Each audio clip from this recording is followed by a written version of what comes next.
Welcome back to the Morning Dinner Podcast, everybody. Episode number 73. Before we even get started, I want you guys to do one thing. What is that? Subscribe. And hit that subscribe button. Smash that like button. And you know what? Screw it. Leave a comment. I had something planned that I was going to say for that, but I forgot what it was. Excuse me today, guys. I have a little bit of a cough. For some reason, I started coughing last night.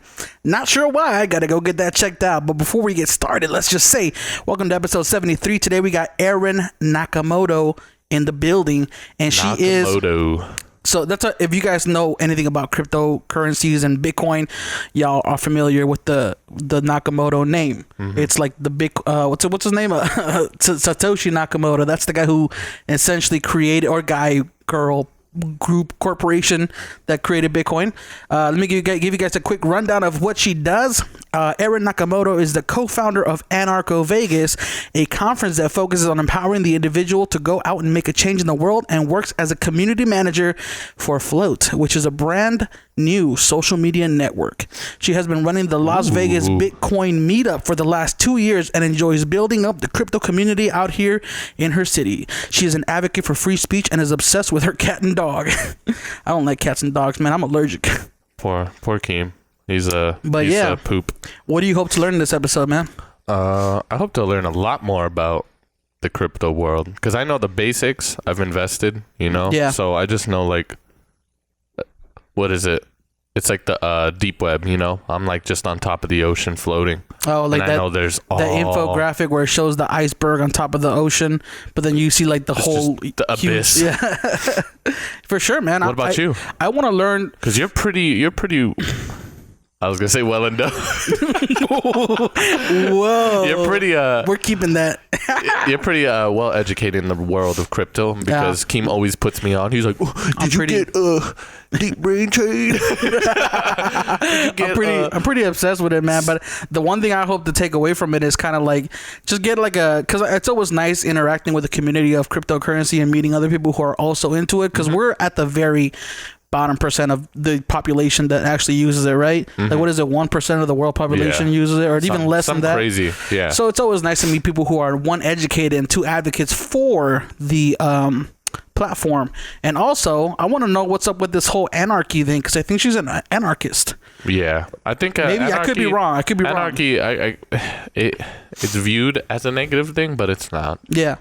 I watched a couple of YouTube videos before. It's a whole decentralized, centralized thing, right? Like, where it's just basically, I think, getting rid of or reducing the involvement of the government, which is interesting. And I want to get her point of view on things, because there's a lot that we can take away from it. Definitely. And wait, last thing I want to clear up: fish do sleep. Ooh. So if you watched the last episode, we talked about, do fish sleep, because we were interested, and most of them do. Some actually stay up all day long. Did you know there's a shark that could live 300 to 500 years? No. And they're living, like, the one they found is like 380 years old. I just think the ocean is such a unique place in general, because you think about it, we know more about space than we do about the bottom of the ocean. But that's Earth crazy. Is flat, bro.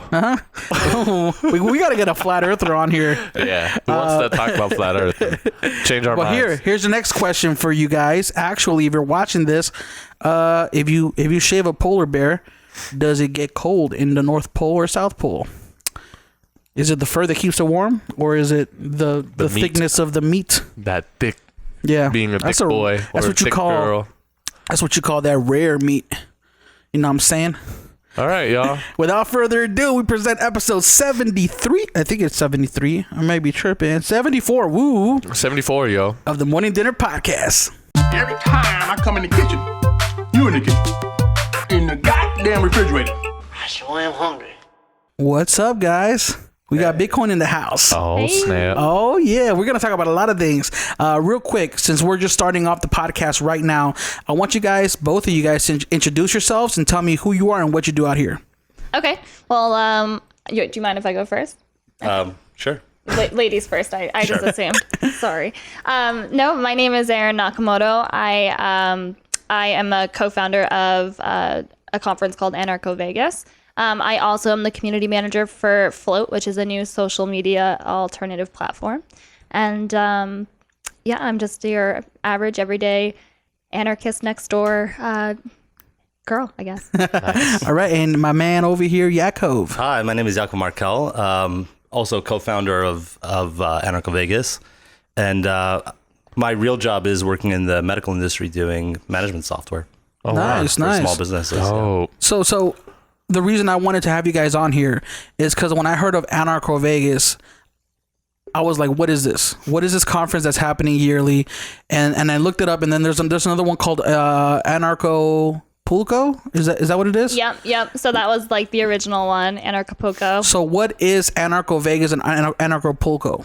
So I'll start with Anarchopulco because it was first. But it was basically the first anarchist conference, like gathering of voluntarists or people who believe in just being free down in Acapulco, Mexico. And that started about 5 years ago.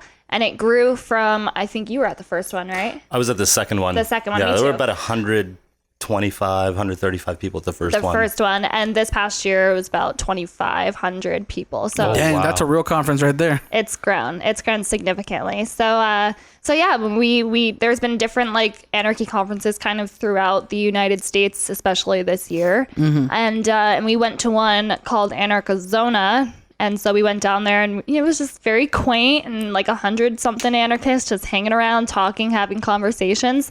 And we kind of looked at each other. We're like, we could do this, like we live in Las Vegas. Well, and we'd been talking about it already before. Right. I also run the Las Vegas Bitcoin meetup. So I host Bitcoin meetups monthly, and so I've been talking about kind of doing something bigger on a bigger scale, like a crypto conference. But I wasn't sure about it. But once I got back from Anarchozona, we had talked more about it, and we're like, you know what? We can absolutely do this. I know we can do this. So let's just throw ourselves into it and see what we can do in 90 days. So on the topic of anarchy and Bitcoin and empowering people, I want to know, first of all, how do you get here to a point where you're into anarchy, you're into like decentralizing currency and all that? So like, what led you to this point that made you decide to do this or to go down this route? I mean, I can answer that for myself. I can't answer it for you. Yeah. Go for it. But for myself, I think it was just my understanding of free market principles and my interest in entrepreneurship and realizing that, 99.99999% of the time, the government is just in your way as an entrepreneur and just hindering you and just creating stumbling blocks that only benefit certain classes of people or certain connected people. And the 0.0001% of the time the government actually helps you is only by accident. So realizing that the government is really mostly just in our way, and examining that, I just came to the understanding that it's not really legitimate. Now, me and Chuck, I'll say right now, I'm pretty clueless about anarchy. I don't know what really it is. Yeah, me what either. about you? I have no clue. So having two definition, people in front of you guys that are completely clueless as to what anarchy is, like we see it as like, oh, it's you guys are rebelling, right? Not at all, right? What is anarchy? That's a common misconception, Okay. right? So like a lot of common misconceptions about anarchy is like we're rioting in the streets and throwing Molotov cocktails and like throwing We don't believe garbage in any cans. rules. Yeah, throwing garbage cans through Starbucks windows, and like that's the furthest thing from the truth. Like, I mean, don't get me wrong, I'm not a really huge fan of Starbucks, but I mean, at the end of the day, I'm not going to throw a garbage can through their window. But no, I mean, it comes down to just wanting freedom for you and your fellow man. Anarchy just means anarchy without rulers. That's all it means. It means that you own yourself, I own myself, she owns herself. And nobody has the right to tell us what to do with our own bodies or, make our decisions for us. I think everyone can agree with that. Why should you have the right to tell me how to live? Why should you have the right, and vice versa? Yeah. So. I'm always one to believe that there is no one way to live your life. And as long as you're not hurting anybody, Yes, that's feel the key. free to live however you want. Have you ever heard of the Like- non-aggression principle? No, No. educate me. Okay, so that's just what it means. It's the golden rule. It's just don't hurt people. Yeah. As long as you're not hurting anybody, live your life however you want to. And you learn these like basic things in kindergarten, right? Don't touch other people. Don't touch their stuff. Leave other people alone, and Don't steal. Yeah, don't take things that aren't yours, right? It's like don't hit. These are just very basic rules, right? But we've somehow gotten to this place where there are these exceptions for people if they're wearing like a shiny metal pin and blue pants, right? And like they get to hit you and assault you and pull you over and threaten you with violence because reasons, because it's a psychological thing. It's like they have the imposed power, Right. Like if you hit somebody and you're not an authority, then they can hit you back. But if you have that, like you said, like if you're an officer, then other people will look and see that as wrong. You know what I mean? Or justify it. Yeah. Or that guy must have done something wrong, right? I mean, we see that all. Like you see these police videos or these cop videos of cops like doing wrong to people. Yeah, I just saw one in Vegas actually. Me too, and it made me so mad. He was selling water, right? Yeah, the guy that wasn't on the strip and he was selling. Dude, he had this kid's just trying to be an entrepreneur. Yes. And serve people and make them happy. And it's hot out there. It's 107 degrees and they're thirsty. And he's like, "Hey, give me a couple bucks. I'll give you a bottle of water." Right? Yeah. What's he doing wrong? He's not hurting anybody. Right. Yeah. So But- Chuck, I don't think Chuck has seen this, but there's this I think guy. I've seen like a little. I just didn't want to watch it because So for our listeners who are listening and haven't seen it, there's a video online of this guy in Vegas, and he's actually selling bottled water out of a cooler on the strip to people. It's 110 degrees in Vegas. Like he's just selling them for what, like $1 or $2. Yeah. Something like and that. then the was it the I don't know if it was the cops that arrested him or like they had him in a chokehold. So the video actually starts with the cops choking him out. Yeah. They And- assaulted the hell out of him. And then, they basically And they're like, yelling at him, well, "Stop resisting! Stop resisting! Stop resisting!" He's like there with like his arms out here on the floor, and they're just like, choking him. Yeah. And people are yelling at the cops like, "Hey, just because you're yelling at him, stop resisting. He's not resisting." Yeah.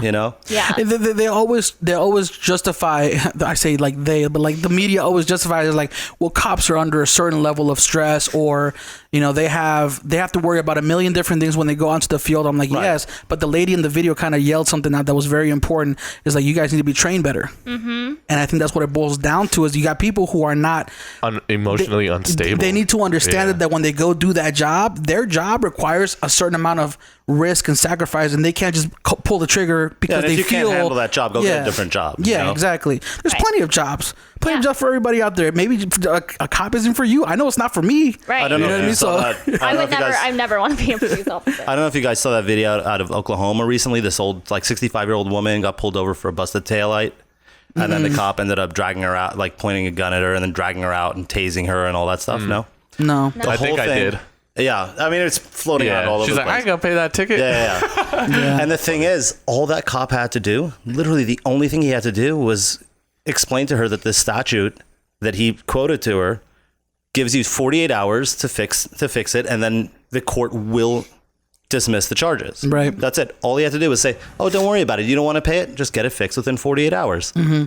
Instead, he just immediately, like as soon as she says, "Oh, well, I don't think I should have to pay for something that I can fix," he goes, "Well, get out of the car. You're under arrest." Mm-hmm. He didn't have to do that. No. Yeah. It hit his All you do emotions is because have she to said, I have ain't a paying that. And he was And like, that's just like ego. bro, like relax. Like, Yeah. Exactly and, what you and said. that's one thing that I do love about the internet that I will say. The internet is that you switch the camera to you. Oh,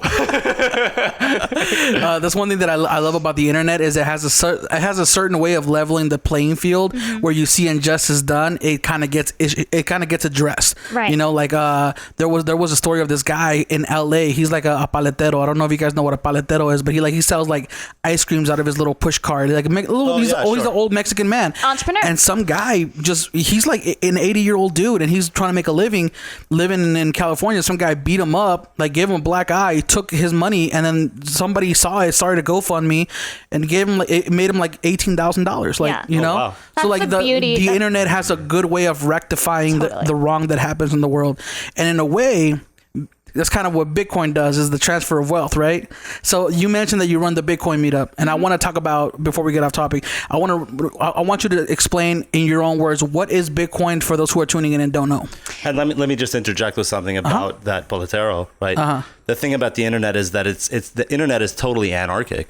There's nobody telling us that we have to give money to this group or that group or this guy or that guy. We just see things that we believe in, and we can fund all sorts of charitable things and help all kinds of people all over the world Until they try to start getting rid of net neutrality, right? Yeah, right. And then certain service providers, create ISPs. net neutrality, or How does that work? Is it net neutrality is so bad. It's okay. It's bad. Yeah. Net neutrality. I thought it made the internet neutral. No, that's just Orwellian language. Okay, then it's the other way around. Yeah, it's actually people who try to ISPs who try to impose net neutrality. Then net neutrality is terrible. Trying to tell you like, oh, they're both out of the speeds on these sides because they're our partners or whatever. No, but yeah, I agree. But no, about Bitcoin. Go back to Bitcoin. No, so Bitcoin is a digital currency that you can transact freely and peer-to-peer. There's no middleman. For instance, let me just use this as an example. I tried sending a wire transfer, or I tried sending money to an employee of mine yesterday, and so I tried sending him $2,000, and I tried doing it through Zelle, and the banking system was down, so I couldn't send it through Zelle, and of course I had to pay $30 to send $2,000 to basically have that arrive in like 2 business days. Okay? Was this employee outside of the U.S.? Yeah, he is outside. Okay, okay. But but with Bitcoin, I could have easily just sent him $2,000 in Bitcoin and have it been there immediately, and for much less. I mean, like for like 35 cents or something. Exactly. So like, and there was no waiting, and the bank called me after I tried sending the transfer, and they were like, "Oh, we need his first name, his last name, where he was born, the place he was, the place of his birth. We need his country, we need his passport number. You need that KYC." And I was just like, I'm just trying to send this guy money. Yeah, like I need his social security number. He did a job. How many stitches does he have? Him for that? Yeah, exactly. And like, why do you need all this information? Why does it cost me $30 to have money arrive to you in 3 days? Yeah, when I can do it instantaneously for 35 cents. I had a guy buy some Bitcoin. He had to basically borrow some Bitcoin, he needed some Bitcoin very quickly. And so I sold him a bit, and my transaction to him took like 20 minutes. And his transaction to me involved going down to his bank, waiting in line, getting a cashier's check, which took a whole number of signatures and money and this and that, and cost him probably $25 or something like that. Getting back in his car, driving across town to my bank, getting back in line, standing in line for another hour. Yeah. And it's it really is. It's just like you want to bang your head against the wall. Every time I deal with banks, and then it's still 2 days before I even get the money. My Bitcoin transaction to him took, I don't know, less than 20 minutes. Yeah. Right. Cost less than $1. Yeah. There was a whale alert on whalealert.com, I guess is what it's called. But this guy moved, what was it, like $400 million worth of Bitcoin, and I think it cost like $400 or something like that. Yeah. But it was like instant, and it was such a low fee. And I think and people know, I would assume people know this, but I think the complexity of Bitcoin, and people still don't understand that you don't have to buy a full Bitcoin. Yeah, that's a very common thing. Right. So I get, like, even yesterday, like this lady on Facebook was like, "Oh, I just can't afford to buy a Bitcoin at $10,000." And I was like, "Well, good news, lady, you can buy $10 a week of Bitcoin, and just stack it up." So like dollar cost averaging is something I recommend to everybody. It's going to benefit you in the future. Just all you have to do is $10 a week, $30 a month, $50 a month, however much you can afford to lose. Well, think of it as savings. Like if you can put $10 a week into savings, just right. Also, this is not financial advice. This whole video is now. If people have been watching our podcast from the beginning, they know what we talk about is not financial advice. A lot of the stuff we talk about is because we've talked about Bitcoin before with Tariq. We had him on. Yeah. But yeah, 100%, man. If you're going to hold money in a savings account, right, and you put it in your bank, you get 0.02% or whatever, right? You get nothing on it. And it's like not even worth it. Even if you could put it, lock it up in a CD or a mutual fund. My grandmother took out a bond for me for my 16th birthday. And it was like a $200 bond. And she sent it to me, I think, like 2 years ago. And that's when the ramp up was like really going, like on its way to 19,000. And I was like, should I cash this out and it's such make a pain double? in the neck. Like in like a week? Total pain in the neck to cash out a bond. Like I found my bonds recently. I found all my bonds that people had bought me for my bar mitzvah. And I'm like, so I looked into it, and it's like they cap, even though they're paying you interest and it's a loan, right? But they cap how much they pay you. So I realized, That's so shit, weird. All of this stuff stopped paying interest like over a decade ago. Yeah. It's just ridiculous. So they're worth like whatever. It's worth a few $100, right? So Now, I think we talk about the rapid growth of Bitcoin and how it goes up and down so fast, and the volatility is really what scares people. Yeah. Right. Yeah. When it went from was it like $7,000 to $20,000 in 3 weeks or something And like then it that. went back down too. And Right. then then it crashed to an all-time low this year of $3,200. Like people don't understand that it doesn't matter. Yearly low, Right. because that yearly low is higher than last year, the previous than- low right, before right. that was Yeah. $1,000. Right. Yeah. And so you're just looking at those lows that keep Right. keep going up. I would say one Right. thing though, like let's just say, because like right now it's just the volatility is still a little bit not crazy, but it still is. Because like if I transfer 2,000 to you and then it dropped, that 2,000 not 2,000 no more. Right. Correct. Right. So that's where like because we Well, always no, talk. because if you own half a Bitcoin, Yeah. the dollar price or the euro price or the whatever, Mm-hmm. that's irrelevant. You still have half a Bitcoin. Got it. Right. If you have $2,000, right? Mm-hmm. And you just leave it in the bank and you don't touch it, right? It's always going to be worth $2,000. The thing is, next year, how much does that $2,000 buy? Right. Less the than it buying did power this year. goes down. Got it. Less Because if than you it did take before. out, then that's Right. when you lose technically. But here's the thing: next year, how much is that $2,000 of Bitcoin going to buy? How Yeah. much is half of Bitcoin going to buy next year compared to this year? Right. Right. And if that's we what's take a important. look at the charts, if we look at historically what has happened every year since the inception of Bitcoin, it has only gone up in value. Yeah. Right. So but you got to think. because Get away it's from the daily. Get deflationary. away from the weekly. Long Look term. at the yearly. Look at the returns of what you're getting. It's a right. long-term goal. Right, and what I try to tell people is like, don't think of it as like, oh, you're trying to put in $1,000 and Like you're trying to penny cash out stocks. $2,000 Yeah. next week. You know, Right. it doesn't work that way. Right. With anything, it takes time for it to grow. And yes, Bitcoin is volatile. But if you're thinking about only cashing out US dollars worth, then yeah, it's a little volatile. Maybe you shouldn't do it, right? Right. But if you think about if you're trying to stack sats or you're trying to mainly just put a hedge against the US dollar, then that's a good store of value. Yeah. Which is why, again, dollar cost averaging and thinking of it as a savings account, Mm-hmm. a long-term savings account rather than like a short-term investment. Right. Don't think of it in terms of investment, but rather just like, hey, I'm putting $10 a week away for a rainy day, Now, can and you that explain- $10 a week is going to be worth, Now, can you extreme explain amounts. why it's important to dollar cost average? Because a lot of people who are tuning in, maybe this is the first time they hear what dollar cost averaging is. Why should I put $10 a week or $50 a month instead of just I have 1,000, let me put $1,000 this month? right. So like right now, price is $10,050 or something like I that. haven't looked at the I think price. 10,000. And then month. maybe next week it drops back down 9 to to 85 5, like you yeah. were saying. Mm-hmm. Maybe the week after it goes up to 12.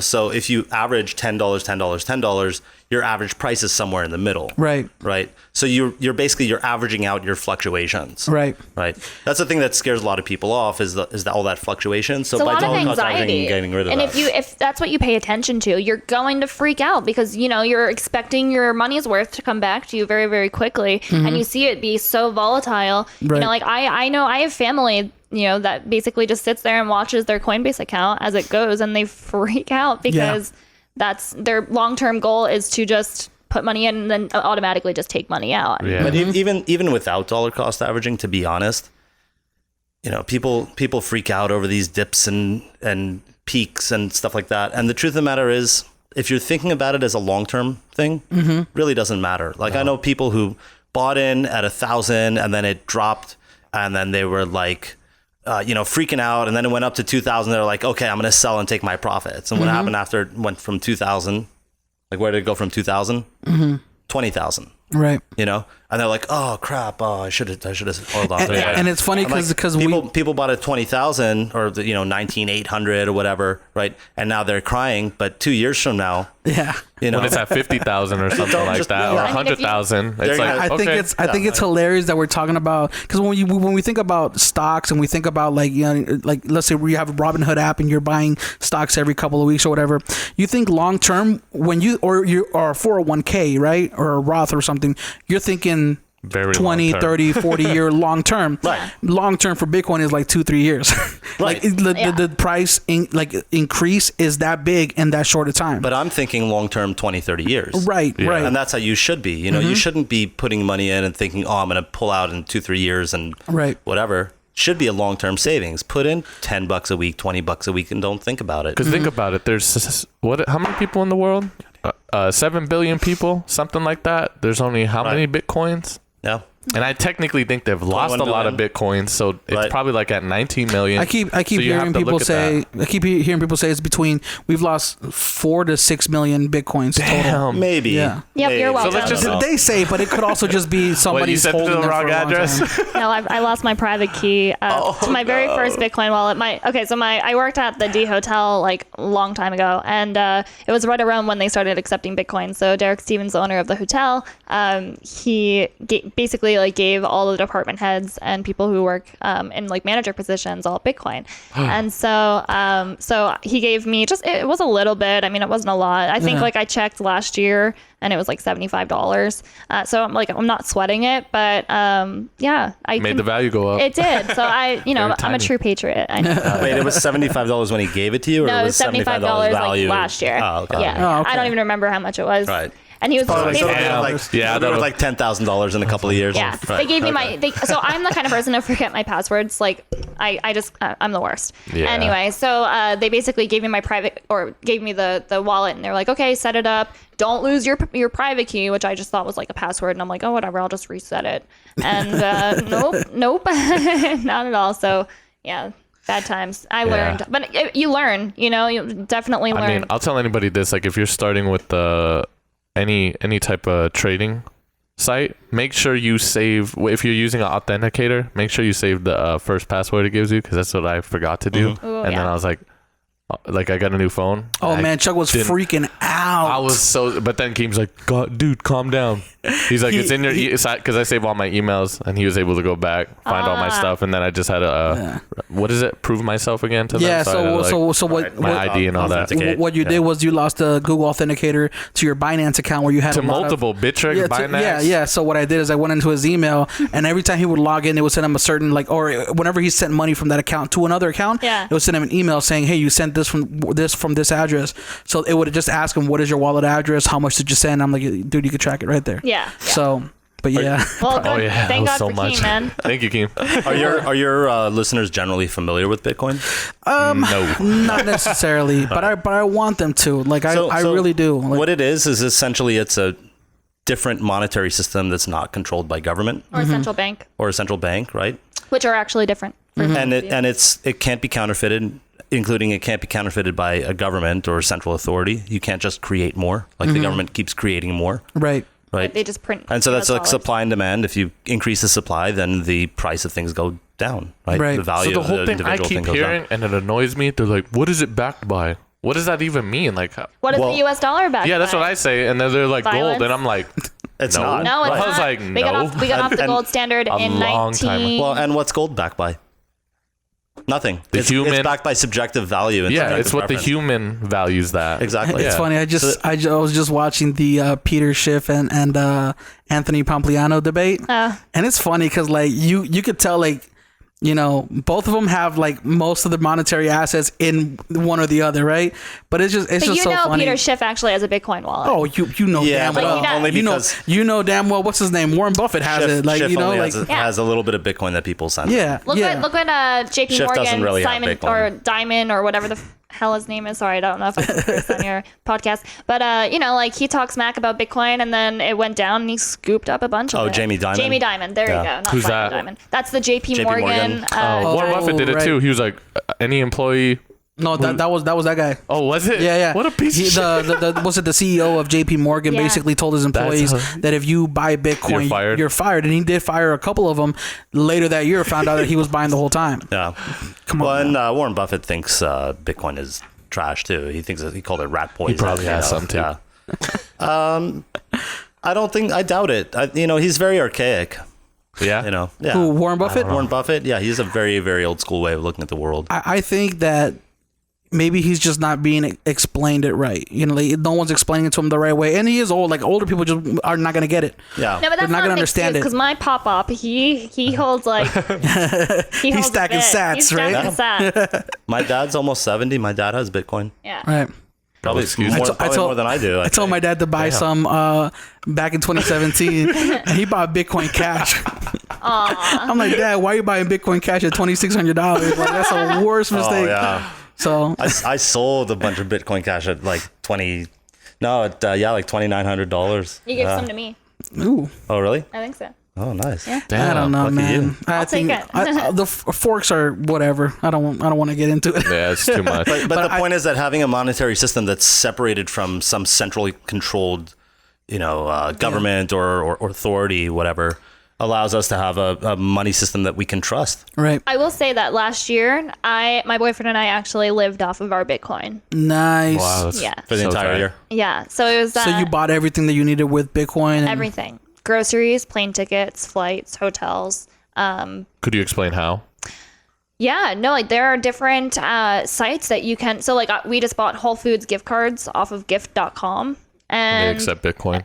they accept the site accepts Bitcoin, and then I think on the back end it turns into like US Yeah, dollars of or course. Yeah, but Gives- Whole Foods is accepting Bitcoin now too, Yeah. Yeah. directly. So At the Really? cash register, yeah. Shout out to Amazon. Yeah, that was a month ago, I think. They Amazon's Whole Foods, right? yeah, They're but the ones that bought out. Amazon not yet, but Whole Foods and a whole consortium of other. Dunkin' Donuts does too. It's crazy. smart. It's catching I on. think Yeah, the little Starbucks is ghetto, one of them. the little ghetto gas station near my house accepts it. I was like, oh damn, like it has a Bitcoin ATM? I was like, Yeah. good stuff. I bought mean- I bought some Baskin Robbins the other day with some Bitcoin. Nice. What's killing up? it. Killing But it. because have you saving ever all heard of mine. you ever heard of this? app? You're violating Gresham's law, by the way, right? What is it? Gresham's law. What was Bad it? money drives good money out of the market. Bad money drives good money out of the market. Yeah, so if you have bad money, you should spend bad money first, and you should hold on He's to talking good about money. Bitcoin Cash. I just wanted to experience it. I just wanted to experience it.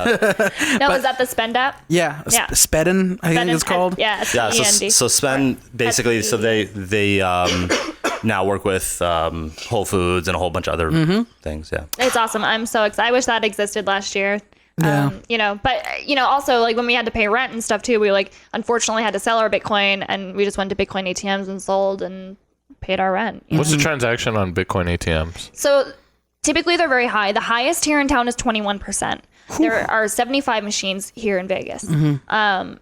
Medium range is like anywhere from 7% to about 15. What are Vault Logics? Vault Logics are 10%. Right. So like crypto space is they just brought 2 new ATMs here. One's in the Crystal Shops at the Aria, and one's at the Forum Shops at Caesars. I think I saw you post about that. They're like the Lamborghini of ATMs, man. I got to be honest. Yeah? They're Yeah, beautiful. they're pretty amazing. So like not only can you buy and sell, but they're also going to be launching features where you can like pay your phone bills from it. Oh, you can do all and kinds of build. Yeah, just all like kinds of you build. can- AT&T does that now, right? You can purchase international like phone plans. Like it's freaking awesome. Whoa. And they're actually like regular ATMs too. It's Right. not just a crypto ATM, but it's not just Bitcoin. They actually do a whole bunch of cryptocurrencies right there, and so they're super You functional. gotta check it out. So come to my Super meetup. feature Come to rich. my meetup on August 12th. There we go. And we're going to post a link to your meetup. Do you have a link to your meetup page? I do. Okay, then we're going to post it in the bio for the description. On that, Check it in the so bio. people can find it. But I want to ask, what do you guys think is going to take for adoption to happen?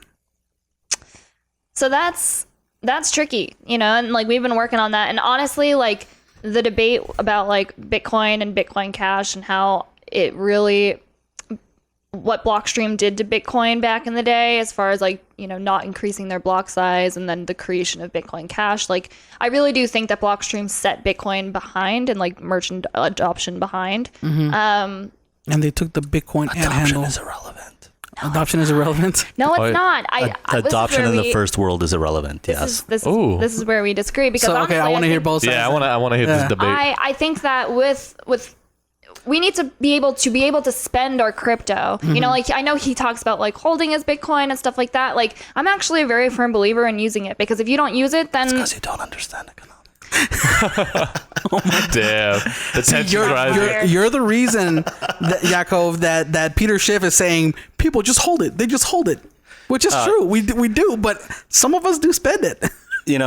I think it's important to spend. Peter Schiff I don't holds think we're gold. gonna Peter receive Schiff is not going around trying to spend gold. Yeah, he's built some systems for like spending gold, but like you wouldn't. Why would you spend a deflationary currency when you can spend an inflationary currency? Right. If you're getting paid in an inflationary currency, and you're taking that and you're paying a fee to convert it to Bitcoin or gold or whatever, right? Right. Even if you're buying 1 ounce gold coins, right?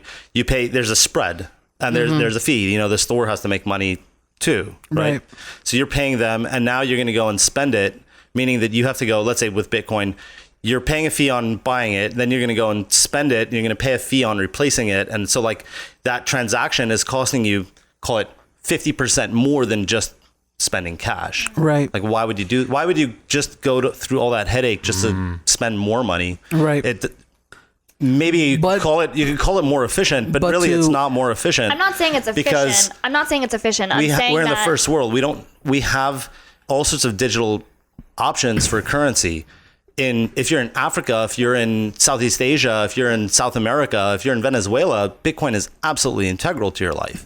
So if you need to be able to access world markets and things like that, you need to be able to transact in a currency that's outside of the bounds of your government's influence, right? You have to have Bitcoin. That's where adoption is important, and that's where adoption is already happening. In Zimbabwe, they just brought back the Zimbabwe dollar a few weeks ago. Man, and I heard about that. So for the past 10 years, roughly 10 years has been there's been no Zimbabwe dollars, so they've had sort of free market in money. You could use dollars, you could use cryptocurrency, you could use francs, yen, whatever, right?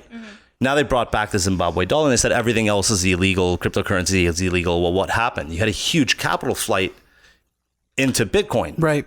Because you want to be able to protect your wealth from the government. Right. Here, we were able to swipe our credit cards and bank and all. We have all of these amenities in the first world that just they don't have access to in Africa or Southeast Asia or South America or wherever, right? For us, it doesn't really matter that much. We're not the market yet. We will be, but not yet. Right. Doesn't matter to us that much. Okay, I can see your point. There. And I would agree that adoption in those places are definitely more important than they are here. And it's already happening. I think the U.S. is going to be the last place that adoption takes place at, because we're so comfortable with what we have already. Like I have a bank, easy access to a bank. Exactly. I can spend my credit, I can spend my debit. It's always going to be there. There's no need for Bitcoin in America. You can do all of your auto bill convenience. pay. But so good out here. But here's what I say is that the reason the dollar has its value is, well, first of all, because we say it has value, but because we also force all these other countries to accept it. Yep. And give us their currency, their gold, for our gold backed currency, which is the US dollar, which doesn't really hold its value. Yeah. Which isn't really gold backed. Wait, It's not gold backed, yeah, for sure. Didn't Iran say no to like having a central bank? So actually, a lot of Middle East. Iraq was starting to transact in gold for oil. And so that was one of the reasons that they went into, like, that's where all the gold that they found in Saddam's palaces, right? Because he was selling oil to China and India and so on for gold. That's where it all came from. Then Muammar Gaddafi had been, nice, Ooh, Gaddafi. Like, he was a terrorist back in the 80s, 70s and 80s, but, he was a good boy for the past few decades. And suddenly he says, you know what, Libya no longer accepts dollars. We only accept gold. If you want oil from us, France or whatever, you gotta pay us in gold. Is that what the petrodollar was about? Okay. Yeah. He refused to, right? And then he was murdered. Right. And then same thing with Iran. Iran is also... Is that when we started droning them as well? Right. And so that's when they started all, manufacturing this whole... See, that's what the U.S. dollar does, though. When you can print an unlimited amount of finance and you can build the strongest army and because you're paying everybody else to pay for it. Are you saying that the U.S. dollar is backed by violence? That's kind of what I'm saying. We go back. Even Paul Krugman has actually stated that outright, that the reason that the U.S. dollar has value is because... Oh, this episode can get very dark very fast. The fear. No, I'm not even trying to implement fear, but I mean, it's the truth. Yeah. I mean, people need to wake up and realize, and I mean, you just said it. Before we started this, you said you had no political ideology, and you just told me that you think the U.S. dollar is backed by violence. So, I mean, you're like an anarchist. But you have an economic ideology. Yeah. Yeah. I don't believe in debating. You know what I mean? Like, I have my values at the end of the day.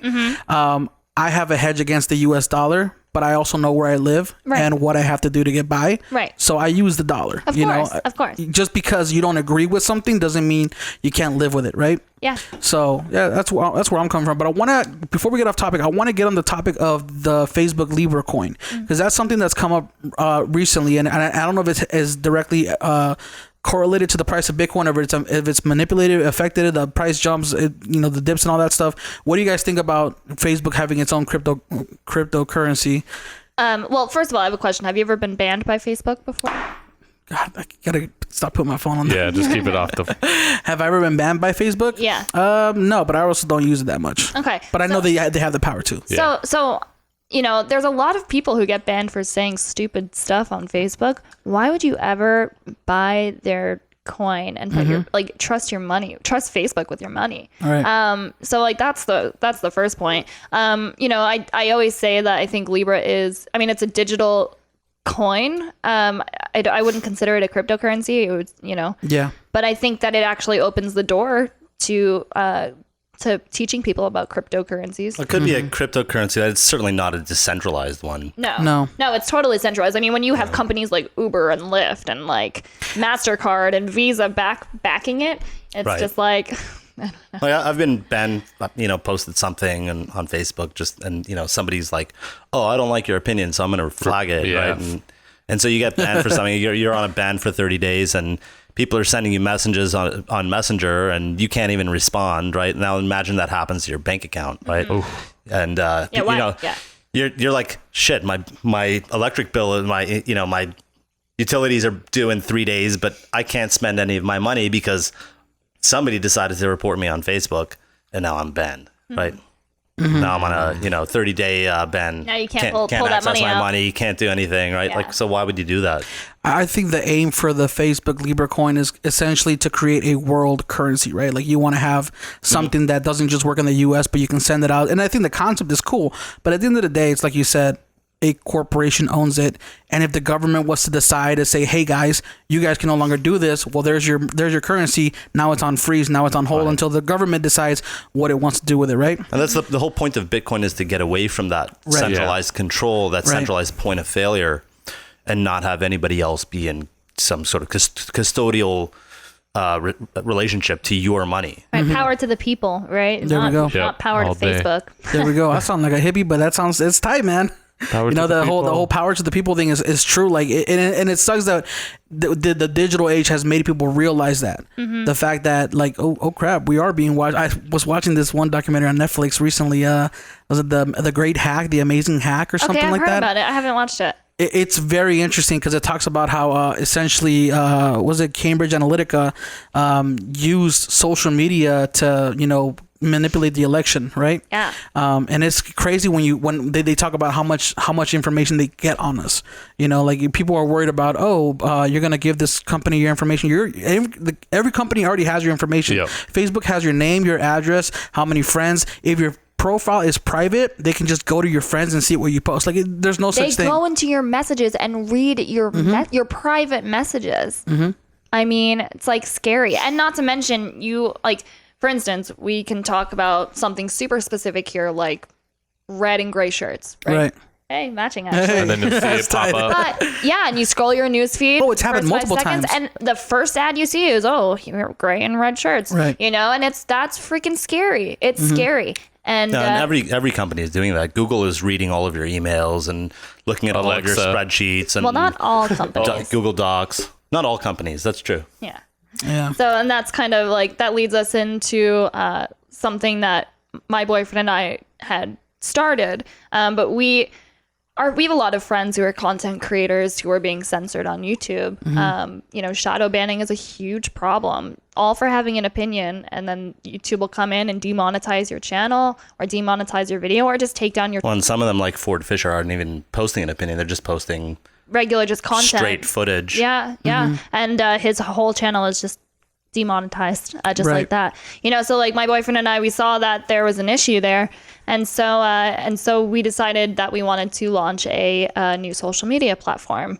And and the more we dug into it, the more we did realize that like Facebook, Twitter, YouTube, none of these platforms that have millions and millions of users, they don't value your user privacy. Nope. They sell your data to third-party companies for profit. They read your messages. Like it's disgusting. And you like. Well, and the problem is really not just that they're tracking you, because obviously they're giving you a service for free. Right. And so you're giving up something for that. Right. You're paying for it some way.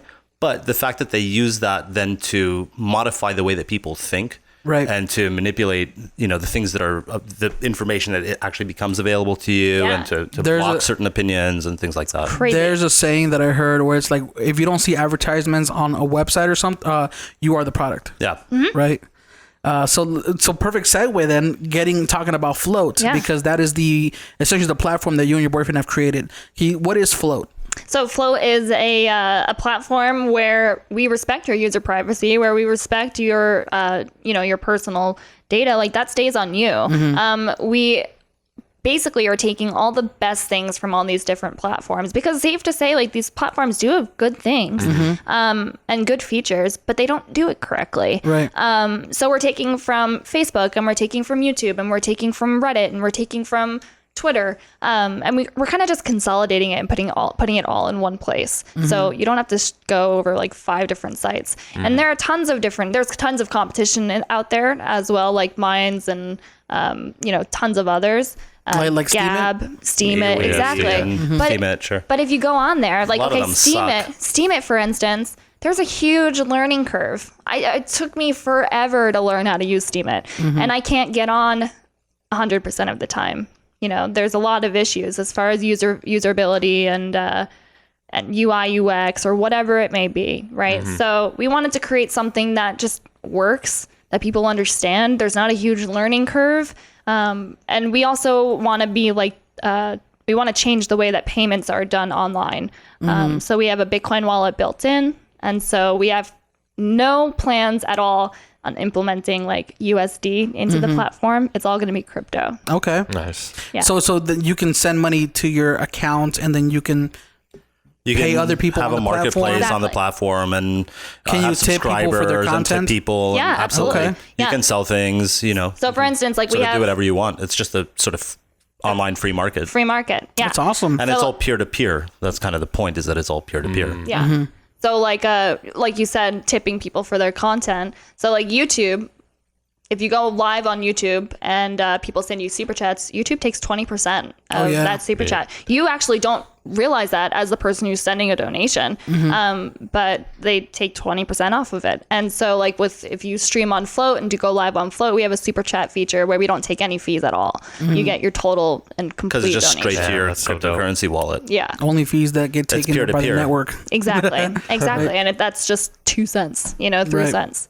So That's super dope. I think that's something that when I heard Andres Antonopoulos talk about it on the Joe Rogan podcast, and he mentioned about how, like, well, let's think about the online world for a second. Let's think about a YouTube video. Instead of you watching an advertisement, you were paying for that content by watching the advertisement.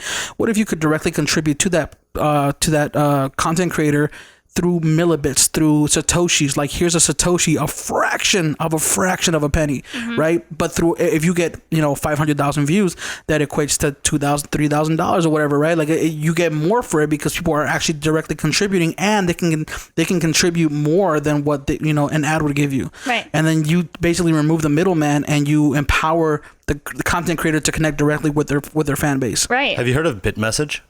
No. Imagine if you had to pay for every email that you send. Oh my God. But imagine if you could make it in micropayments. So you had to pay, a little handful of satoshis, fraction of a cent for every email you send. How many emails do you send a year? Not that many. Not really, that to be many, honest. right? Yeah. So like, I don't know, maybe your email usage costs you 2 cents a year. Right. What if somebody's trying to spam you? How much does that cost them? They're sending out millions of emails a day. Boom. That's genius. That's genius. Now, and think about it. Every email is attached to a micropayment. Right. So if somebody's spamming you, they're sending you money. They're sending you micropayments. Right. Right. Oh, kind of changes Game things, changer. right? All day. Spam me. I'll make 1,000 emails. You guys can spam me all day. Well, what happens to spam when that happens? Right. It's not profitable anymore. It's a very dangerous game to play, because you think about doing things like that, then you cut out ISPs, you kind of cut out internet service providers, because instead of paying $100 for internet, you pay for the usage of the internet that you're using, or you know what I mean? Like, so it really, So it actually makes things a lot cheaper for people. yeah. Well, I always say like if you could pay for only the content you consume, as opposed to like paying a flat fee for every single month. Like, imagine if Netflix, let's say you go all month without watching any Netflix content, you still gotta have to pay the $15 for that content. But what if you pay for what you watch? Right. then it's a little more fair, I think. You know what I mean? So yeah. That's a utopia, bro. I'm trying to change the world over here, man. That's a free market, you know. You know what's utopian? Thinking of if we just vote a little harder, if we just elect the right people, we can create the perfect world. That's a little utopian. You know what's not utopian? Recognizing that the market people will try to solve problems, and sometimes we'll be successful and sometimes we won't. There are problems with, criminality and whatever. There are all these different problems. And as entrepreneurs, we have an obligation. We have a desire for profit to go and fix those problems for people and make money doing it. Without being heavily taxed or without being heavily regulated. But that's not utopia. That's just reality. I think it's my whole thing is just there's always going to be that group of people that have that ideal of like they're just exceedist in whatever they do. They just want to make the most money. They could be sociopaths, you know what I mean? You don't know like they're because I don't know when you're making that much money, you're kind of on a different emotional level in my eyes. And I've talked to a lot of like people who have like more money than I'll probably ever have, and they're very, very like how they think and how they just like do things is completely different from all of us. You know what I mean? Like how we can have normal conversations, we can just talk, but they're just I don't know if they're just thinking about more ways to make money. Now imagine Steve Jobs was a sociopath. What would he have done differently? Nothing. That's absolutely true. Nothing. He served the needs of his market, and he made crap tons of money doing it. And if he was a sociopath just out there just for money, he still would have had to empathize with his market, with his customers, and think about what is the best way that I can serve their needs that they haven't even thought of yet. Yeah. Right? That's how you make money. By serving people. So if everybody's on that same level. The only way you can make money without actually serving your customers is if you're involving the government in it. And you're getting the government to pay you for something. Let's say you're, Archer Daniels Midland, and you're getting all kinds of subsidies from the government to throw away corn or to not grow something or whatever, right? Well, that means that the government is basically pointing a gun at a bunch of people and saying, hey, we're going to take this tax money from you and give it to whoever we want to, right? That's a little sociopathic. But in the market, the only way to make money in the market is by actually serving the needs of your customer. And that's... You're familiar with Isaac Asimov? No. The sci-fi author? No. iRobot? No? Oh, I've seen iRobot. I know iRobot. So iRobot, that's based on a Isaac Asimov book, but Asimov was brilliant. He was an actual scientist writing sci-fi. But he said something very, very insightful. He said that violence is the last refuge of the incompetent. Right? If you can't solve things through words, then you'll try to solve things through violence. If you can't solve things through win-win, then you'll try to solve things through win-lose. Right. Right. Only if you're incompetent. Right. Companies that will go and involve the government, let's say taxis that are, let's say here in Las Vegas, the taxis would like to prevent Uber from out competing them. Right. So they're using the violence of the government in order to create regulations that make it more difficult for Uber. Yeah. Right. The reason that they're doing that is because within the market, they're incompetent.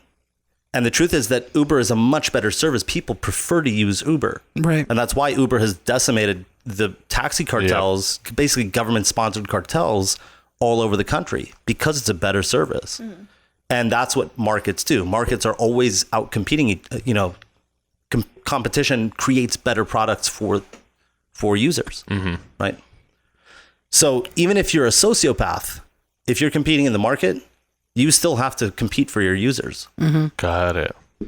I want to talk about because we're at the 49-minute mark already. Wow. One of the last questions that I have for both of you guys is regulation. Right, we're hitting a lot of points in the U.S. where now 5-10 years ago Bitcoin was a joke. Like okay, go buy your Bitcoins, whatever. But now the IRS is issuing out letters to Coinbase customers, saying, hey, if you cashed out your profits, don't forget to pay your taxes. So now the IRS is looking at it and going, hey guys, there's money to be made here. Well, yeah. How do you think the U.S. regulation is going to affect the price of Bitcoin? Well, first of all, let me just say, weird, the government using fear as a tactic to, that's normal. But it's only fear. Really. It's only fear. Because the IRS really doesn't have any. They are so archaic. I know somebody who got a letter from the IRS asking for $17 back in 2011 this year. Oh my God. Yeah. I'm telling, they are so archaic. It's insane. And they don't have the resources anymore. They're hugely understaffed. Actually, last year, the IRS issued a memo to all of their department heads saying, stop hiring people that we fired for cause. Like they had people that were sleeping on the job or didn't show up to work for 2 weeks and stuff like that. They're so understaffed. They've been rehiring those people. And they literally had to write a memo to everybody saying, hey, stop doing that. Stop hiring this person? Yeah, stop hiring, thousands of people that we fired for legitimate reasons because they actually weren't even doing the work, But they, who goes and works at the IRS? Not people that are going to be otherwise successful in the marketplace. Like if you're a really good accountant, you're going to go and work for 300 grand, 400 grand somewhere doing some business's taxes. How do you even get a job at the IRS? You just apply for it. IRS.gov. Yeah. Probably, yeah. But is there like an office? Like, They're hiring. Yeah, they're hiring. You want a job, bro? Nobody's really applying. Hey man, you gotta destroy the dragon from within. Yeah. So I'm gonna be that inside. go for Yeah, it. when you You get can there, get hired. also search for the law that states that it's absolutely mandatory to pay federal income taxes. To pay voluntary taxes. Man, that's a whole nother rabbit hole you can get into. Yeah. But anyway, no, Yeah. like regulation. So like I believe that regulation really stifles innovation. But at the end Sometimes it stifles it, sometimes it drives it. Like, for example, in Zimbabwe, the regulation of Bitcoin actually drove people into Bitcoin. Right. when you think about, okay, so like for me, like I think about like crypto Twitter, right? And talking about like the SEC and everything like that. Like they've tried to place laws on blockchain and the Bitcoin or whatever. And you've seen Bitcoin just take off, you know, like, so Bitcoin doesn't have an office that you can go down, knock the doors off. It doesn't, you know, but as far as like, you know, the price of Bitcoin, I think that it's not really, regulation won't really affect the price. It's irrelevant. But as far as like, you know, companies like small blockchain companies trying to make the world a better place, the government regulation just gives them 20 more hoops to jump through, you know? But I think that regulation will actually drive more creative solutions. Like, for example, things like Silk Road, which people, speaking of Silk Road, people should go and sign the petition to Free Ross at freeross.org. It's freeross.org/petition. Yeah. Yeah.